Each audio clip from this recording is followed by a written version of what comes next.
और बात करेंगे मरवाही के दंगल की। मरवाही के रण में मुख्यमंत्री भूपेश बघेल कल से 3 दिनों तक मरवाही में रहेंगे और 3 दिनों में 7 आम सभा को संबोधित करेंगे। दर्जनों मीटिंग में सीएम बघेल होंगे शामिल। 29 से 31 अक्टूबर तक रहेंगे मरवाही में। कांग्रेस प्रत्याशी के पक्ष में करेंगे प्रचार। 3 नवंबर को मरवाही में होना है मतदान। तो छत्तीसगढ़ में एक ही उपचुनाव है, एक ही सीट पर उपचुनाव है और वो सीट है अजीत जोगी के निधन के बाद खाली सीट हुई और अब उस सीट के लिए सभी पार्टियां पूरे जोर शोर से प्रचार में लगी हुई हैं। अब 3 दिन तक मुख्यमंत्री भूपेश बघेल मरवाही में रहेंगे।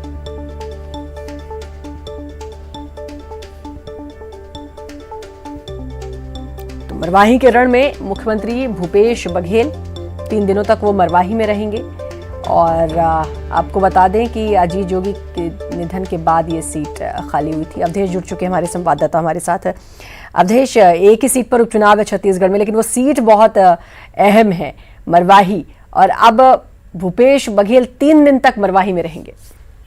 बिल्कुल, देखिए इस बात की अहमियत को बताने के लिए काफी है कि अगर किसी राज्य के मुख्यमंत्री एक सीट पे उपचुनाव पे 3 दिन तक डेरा डालेंगे तो बताने के लिए काफी है कि सत्ताधारी दल कांग्रेस ने उस सीट को अहम का सवाल बना लिया है। और यही वजह है कि न केवल 3 दिनों तक सीएम भूपेश बघेल क्षेत्र में रहेंगे बल्कि 7 आम सभाओं को भी संबोधित करेंगे। और सबसे बड़ी बात यह है कि वो तमाम 7 जो आम सभा है वो जोगी सार, जो अजीत जोगी का गांव माना जाता है, वहां से लेके तमाम जो ऐसे क्षेत्र है जहां पे जोगी की पकड़, जोगी का एक छत्र राज माना जाता था, उन सभी 7 सीटों पे, 7 जगहों पे सीएम भूपेश बघेल आम सभा करेंगे। और कल एक रोड शो भी करने की तैयारी की जा रही है कि पेंड्रा से लेकर मरवाही तक एक रोड शो करेंगे।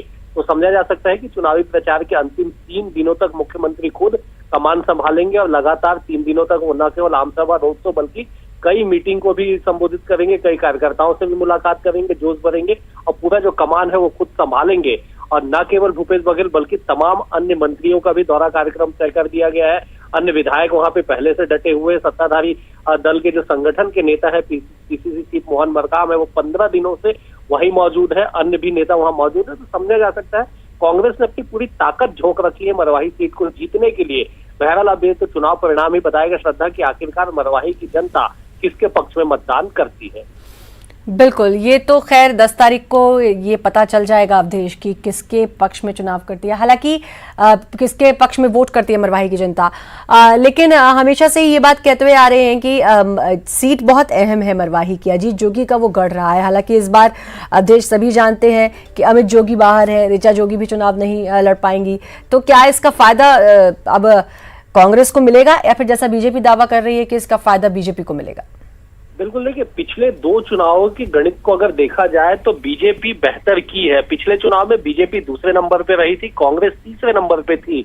और ऐसे में जो टीएस सिंहदेव ने जो सीधे साफगोई से एक बयान दिया है कि जिसका वोट, जोगी के जो वोट बैंक है उसमें जो पार्टी सेंध लगाएगी वो पार्टी जीत दर्ज करेगी। मतलब है कि पिछले चुनाव में अजीत जोगी को 70,000 वोट मिले थे, वही वोट बैंक सबसे अहम होगा किसी भी दल की जीत हार के लिए। और यही वजह है कि उन वोट बैंक में सेंध लगाने के लिए दोनों ही दल जोर आजमाइश कर रही है। न केवल सीएम भूपेश बघेल बल्कि बीजेपी की ओर से पूर्व सीएम डॉक्टर रमन सिंह भी लगातार क्षेत्र में दौरा कर रहे हैं। लगातार बीजेपी के जो तमाम बड़े नेता है वो धुआंधार प्रचार में जुटे हुए हैं, जोगी के वोट बैंक को साधने के, अपने पक्ष में लाने के। चलिए अब देखना होगा कि जोगी के वोट बैंक को क्या अब मुख्यमंत्री साध पाएंगे। 3 दिनों तक वहीं वो रहेंगे। बहुत बहुत शुक्रिया अवधेश आपका तमाम